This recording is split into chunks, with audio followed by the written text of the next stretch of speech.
Let's go, baby. Welcome to the Athletes and Assets podcast. I'm your host, Noah Lack, and I bring on elite athletes to chat about a business topic.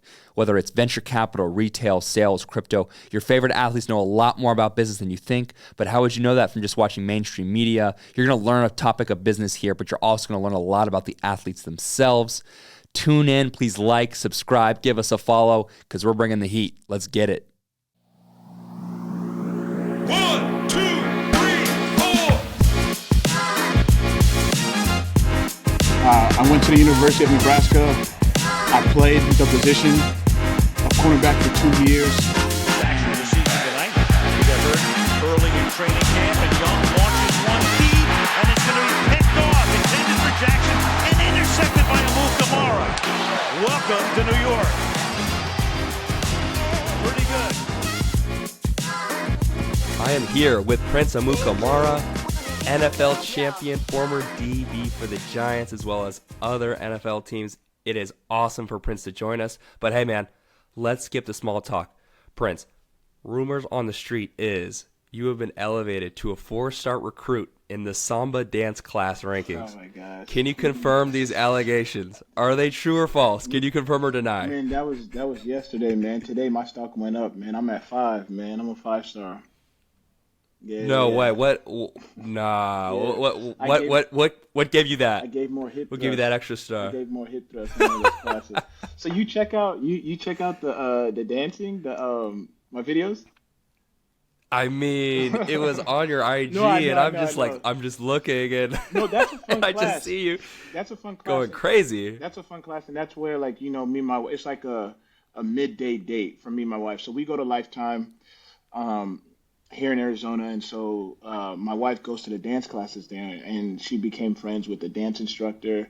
Her name's McKenna Dance Fit, and I think that's her name. So you guys want to follow her, show her love. And so there's a lady named Tansy, Turn Up Tansy, and she created this whole platform called Turn Up, and it's basically just hip hop moves and stuff like that. So that's where me and my wife goes and vibe. Of course, I'm like the only dude most of the time and stuff like that. I never go in there if my wife isn't there, because then it's just I look like some creepy dude that just pulls up to see twerking happening Right. and stuff like that. Yeah. So yeah, so no, Yeah. when I go in there, no, I turn up, man. That's what the class is. I go and turn up and have fun, and then I record myself to have a little content. That's what life is about today. It's content.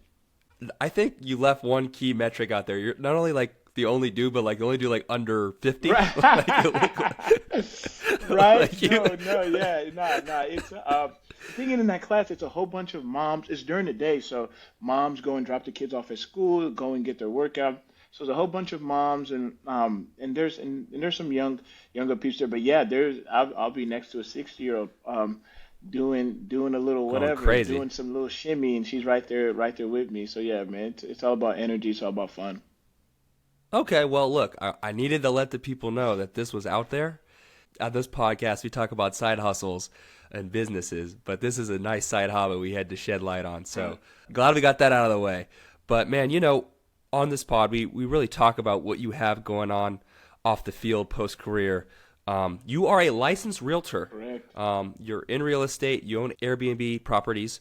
Let me start here. During your playing career, you probably get thrown a lot of shiny objects in business. Hey, invest in this, do that. Why real estate? I had a friend by the name of Kyle Bosworth. I played with him when I was in New York, and then he's down in Jacksonville. When I went down to Jacksonville, he kept telling me to, hey, dude, like we should do this flip, and like this is like foreign to me. I've never heard about flipping like anything, and all I know is like the archaic stuff, stocks, bonds, CDs, like just regular vanilla stuff, and so. When he tells me this, I had to build trust with him. And so I was like, you know what? This guy's not going to steer me wrong. Let's go. And then so we buy a house, cash. It was foreclosed, 480. Mind you, this is what he does. He's not just some guy who's not playing in the league more, just trying to find his next deal. This is actually like what he does. And so we Right. find a spot.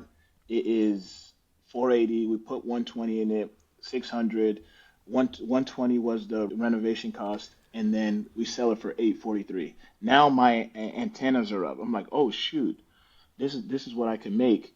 And so I start buying apartments there and renting them out to the Jaguars players, which they didn't even know that they were staying in my spots.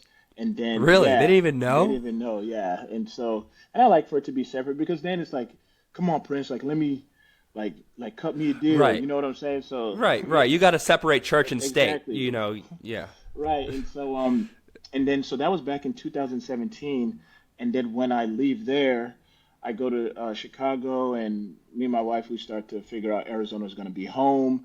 And then I asked my boy Kyle, like, hey, do you know anyone in Arizona that can help me with my real estate portfolio? Like, I want to keep doing it. And then my cousin, so funny, my cousin, he's the one who introduced me to Airbnb. He tells me, hey, dude, can I borrow like $12,000? And I was like, for what? He said, dude, I need to furnish my house. Someone is gonna rent it. Like that's how I'm gonna pay you back. I said, bro, no one's about to rent your Mm. house for like 12 racks. He said, dude, it happens all the time.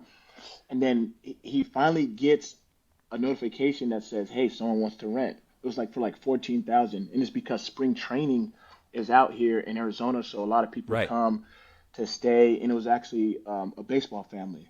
And I was like, dude, I sent him the money so fast, and and his house, and so it helped him because his house wasn't furnished, so it helps him furnish his house, and then gets going, and then he gave me a little bit up top, but I got my money back, and I was like, wow, like you're doing this in your house. No offense to his house and stuff like that, but he's doing it, and so what I end up doing is I start my own, and I start with one, and now I'm at 11 and stuff like that. Wow. Okay, so now this idea of purchasing a property, running out of Airbnb, like let's go through your process here. Yeah, What do you look for yeah. in a home and for potential No, acquiring? no, that's a great question. And so I think about it like this. If I were to like get my own house and start my own short-term rental, my the question I have to ask is who are my competitors? Obviously, other short-term home renters, other homes, and then hotels and stuff like that. So I try to think about, okay, how can I make it to where someone puts a hotel in my house or even another house together and compare and contrast, like what should my house have that the hotel doesn't have? And so the things Mm. that I've came up with is easy check-in, right? A garage, like you just pull up, you're there. If you want to host people, if you want to have more rooms for everyone to be in the same room, think about it. With the hotel, you're paying $200 to $300 for a 300 square foot for one room and stuff It's like just that. your space. Exactly. And so if you're going with another family or two other families, they're also paying two or 300. So if you do 300 per family for one night. Say there's three families, that's 900. That's $900 a night. Then if you do it over the course of 3 days, that's $2,700 for the whole 3 days. You don't have a kitchen. You don't have access to your own private pool. And like you don't have that space, a big yard. And so I feel like that's why Airbnb and VRBO is they're going to continue to crush it in other short-term rental sites because people are always going to compare it to the hotel and stuff like that. And yeah, so every time we get a spot, we make sure we have a pool and a jacuzzi, and I like that and talk. I like yeah, that and it has to that be heated. The pool has to be heated because we in during the winter we get a lot of snowbirds, from New York, from Chicago, from Canada that come down to Arizona and like they want to take a dip in the pool, and so we have to make sure it's heated and that it's ready for them.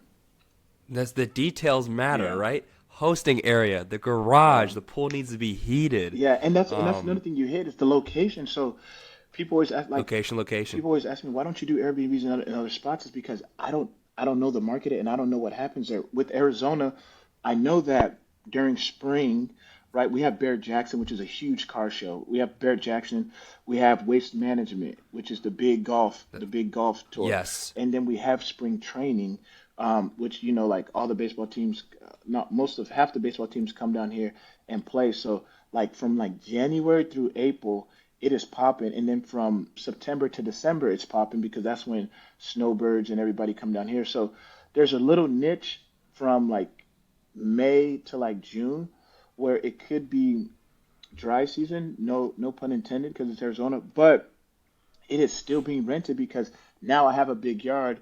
People want to do weddings, they want to do baby showers and stuff like that. So Wow. it's been awesome.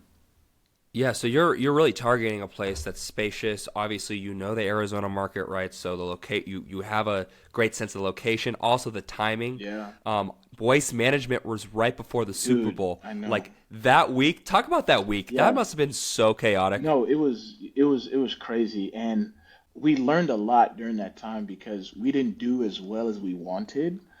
Um, I don't want like admitting that we didn't do as well as we wanted because because remember I Happens. have like 11 houses, and 3 months before that, like starting in October, all my houses were like $6,000 a day for February, and for all of February, $6,000 a day, because I was banking on like I need somebody to like either rent the whole month, rent 2 weeks, and stuff like that.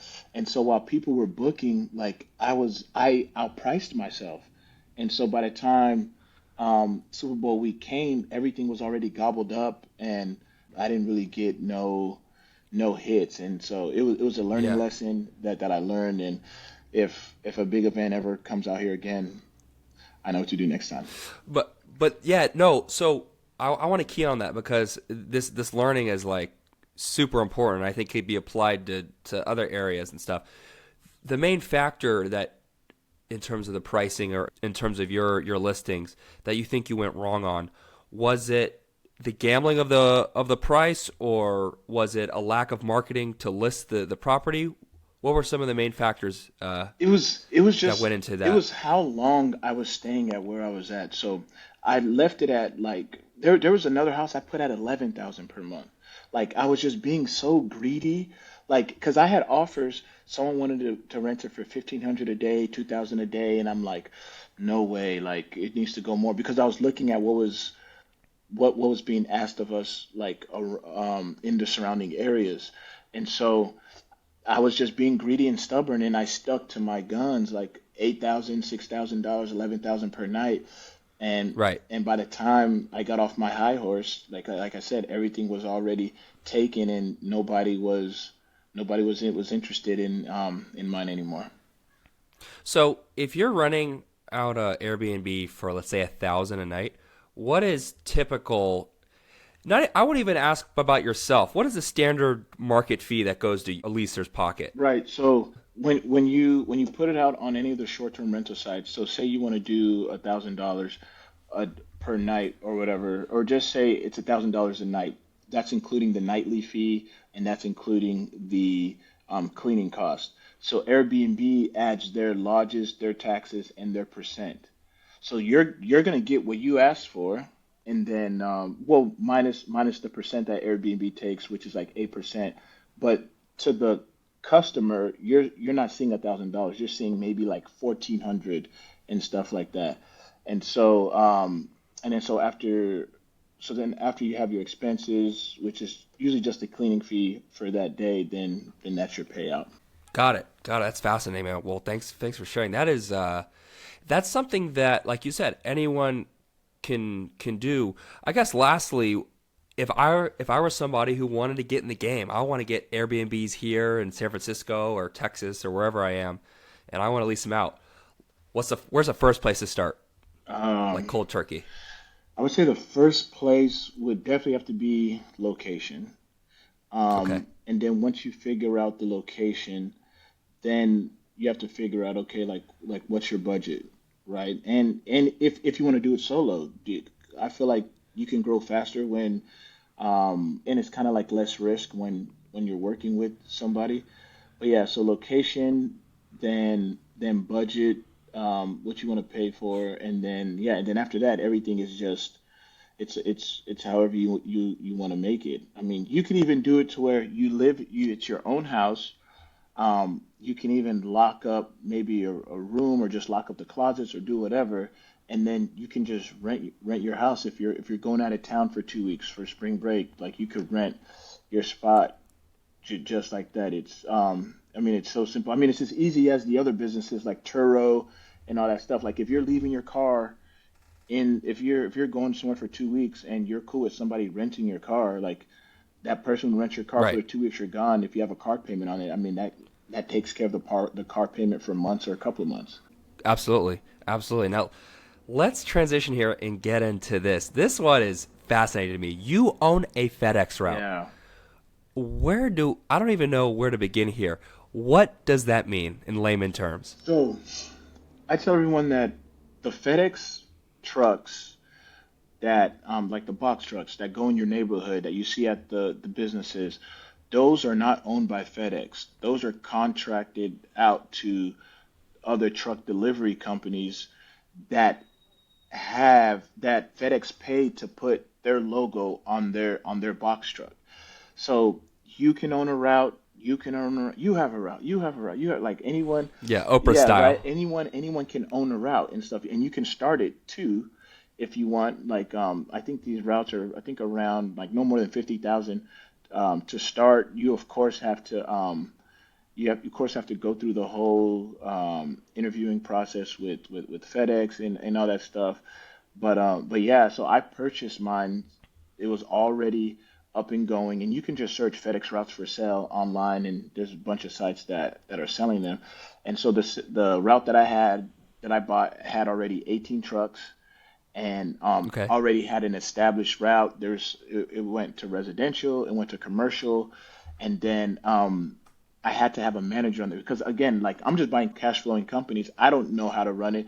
So my business Right. partner knows how to run it because he had a trucking company. He's the one who presented it to me, and so he ran it. And then there was a manager under him that's there now on the ground. And so what that manager does, because it's a logistic company, so you gotta plug in routes for where the drivers have to go, and you can park all your trucks at the FedEx warehouse facility because there's a conveyor belt, and that's where all your packages come in and stuff like that. And so that one's pretty awesome. Like I really appreciate that one a lot. FedEx pays you every week, and And they pay you for just owning the route? Like, I don't understand well, where the so income comes I from. get payments for picking up packages and delivering packages.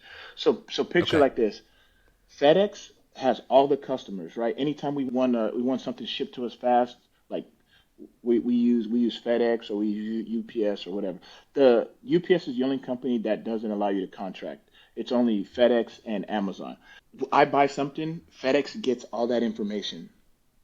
Then FedEx will send that information to their contracted truck drivers or trucking companies, which is us, and we get that information, and it tells us, okay, this has to be picked up here, this has to be dropped off here, and FedEx pays us. So customers pay FedEx, then FedEx pays us. So I don't work with FedEx. I don't work for FedEx. I'm basically contracted out, and FedEx actually pays you to have their logo on the side of your truck, so you get paid for that too, also. Man, do you consider yourself a minority owner in FedEx? Um, Or is it not that kind of skin in the game? no, not like that because Okay. I mean, I have my own S corp. They Yeah. basically private contract me. I'm basically like 1099 to them. Man, that's fascinating. So when you chose, once again, going back to like the location process, when you chose sort of the route, um, what went into that So process? I didn't really choose the route. For me, it was just passive income. It was like, okay, how much is this company worth, and how much is this company making per month? And to me, I had to make a decision like, is the cap rate, right? That's what it's called, capitalization rate. Is that cap rate enough for me to pay this price? And at the time, yeah, it is. And when you buy business like that, it's different than homes and Airbnbs because you're taking more risk. With the FedEx route, the only hard assets that I have are the trucks, right? And those Right. trucks, and usually these routes are like north of like north of like 700,000. So 18 like these trucks, it's probably not really worth 700,000. So if all else fails, all I really have is the rights to the route. Versus if you buy a home in an Airbnb, if it fails, okay, at least you have a house, and and over time, like real estate's always going to go this way. And Appreciate. so, yeah, so it kind of behooved me to make sure that I didn't fail in this area. And then with FedEx, like it's recession proof. Like we're always going to get. I mean, unless drones replace trucks and stuff like that, like we're always going to need a way to deliver and pick up packages. I wonder if there's an overarching theme here with these two passive income streams, and in terms of your mindset. There's always a big consumer trend that people go to a different place. They're looking around a home. You mentioned, and you're correct, FedEx isn't going anywhere. When you're choosing these passive income streams, is it part of your framework like, all right, I'm betting on the inevitable. Like, this is going to happen. This is guaranteed to happen. Does that put you at ease and help you in your investment decision? Because they're both investments. Right. Yeah, no, you're hitting it head on. And another factor is that like I do not want to be hands on at all. Like, because that's taking too much of my time. And I mean, the only time I have is to learn like a little bit of it and stuff like that, and at least know the insides and outs and know what's going on and know it enough to where I can talk about it like how I am and explaining it. But do I want to be there every day? I mean, that's like doing another 9 to 5, and no offense to people who do 9 to 5, but it's just that I don't have time for that. Like, there's other things that demand my time, and so that's what I was looking for. Is like, okay, is this going to take up a lot of my time? Is it recession proof in a sense? Like, what can make me go out of business and stuff like that? And then also, I mean, it's not like I'm locked into these for like 10 or 20 years. I can get in, and then if I don't like it, then I mean, I can always sell it. And that's the reason why I went to the assisted living home. I don't know if we're going to hit that, but the assisted living home has been awesome. And that one was more of a emotional and passionate play. Yeah, Because let's get into that. yeah. Let's get into that. Yeah. So my wife's dad passed away from Alzheimer's, and so when this opportunity was presented to us, it was an easy yes. I mean, to try to enhance and better the life of individuals who's been entrusted to us by like their grandsons or their sons or husband or wives. Like, I mean, that's a huge responsibility, and so like we really take that serious, and we try to do it the best we can.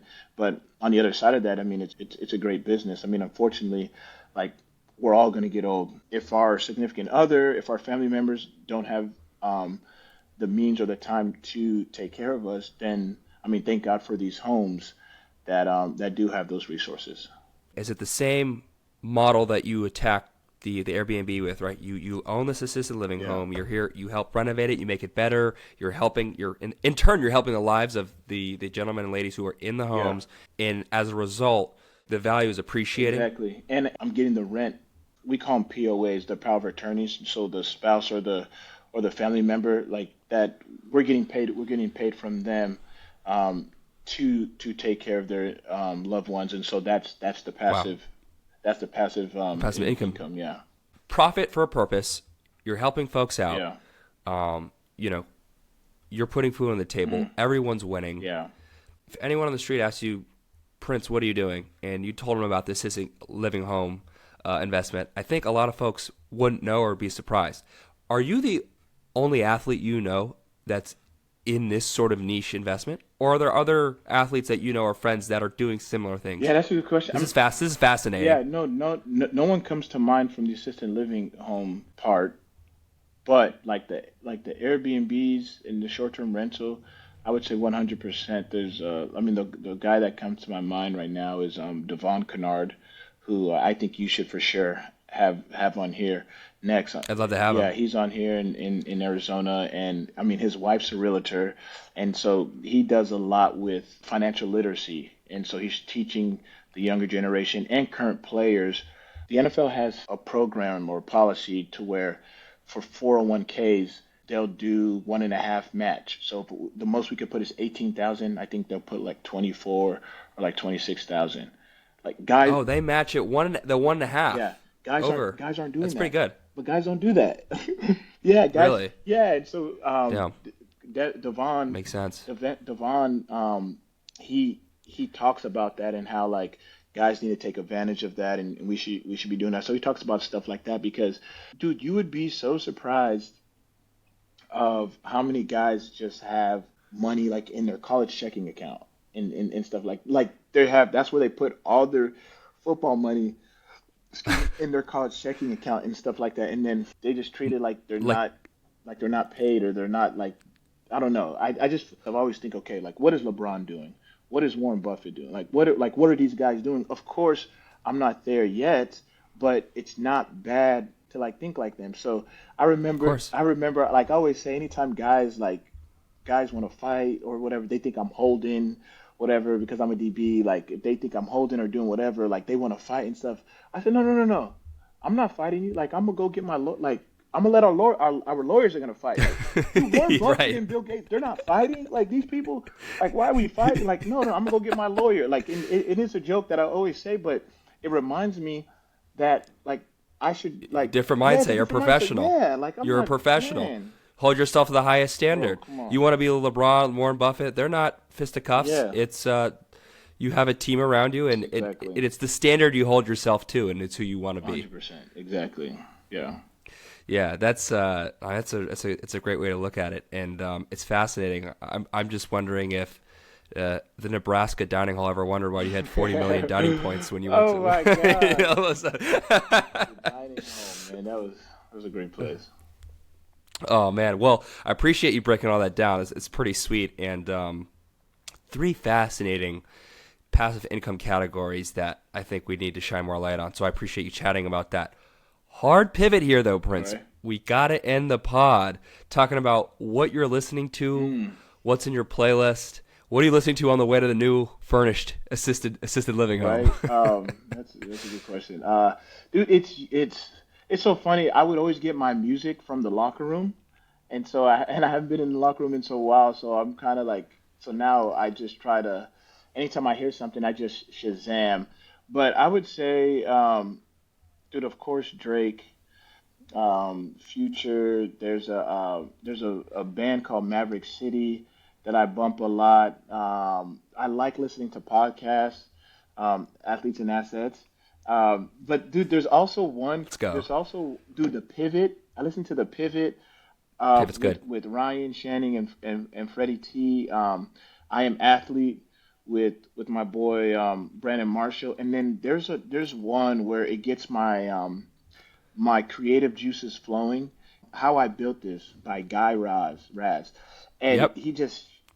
he'll interview people from like Airbnb, Raising Cane's, and they'll just talk about their story. And it's so awesome how they persevere and just get through stuff. And just how people told them like, hey, this is a dumb idea and all this stuff. And like for them to persevere and get through it, like I love that. And also what I listen to, and I don't know if you're going to be surprised, is TikTok, dude. TikTok is my favorite app by far. I've gotten so much knowledge from TikTok. Like They do have a lot of like thought leaders and pieces on TikTok for sure. And it's just quick. I mean, once you get past like all the funny stuff, and then your algorithm like gets Adjust. yes, I agree with you on the TikTok, but like at the same time, the reason why I got rid of it is because it's a national security threat. Like I say this all the time. Like really? TikTok is it's taking all your data. It's a Chinese ran company, and the U.S. has gone back and forth about it being a national security threat because it's stealing all your data, and it's like people are also arguing, and this is just going off the rails in the podcast, but who cares? In China, if you're on TikTok, it's very positive, great things that like the youth is okay to see. In the U.S., if you don't have the algorithm to teach you about real estate or financial literacy, it's typically shit posting videos, stuff that's like negative, stuff that hurts your brain cells. And people are talking about the long-term effect on society, on American society that can have. I could So there's a lot of things that I have my gripes about TikTok, Gotcha. but No, I I can won't see steal that. your thunder. No, I can see that. Yeah. That makes sense. Yeah. Well, Prince, thank you so much for coming on the pod, man. This is a great one, and I hope people listening really enjoyed this one. No problem, man. Thanks for having me.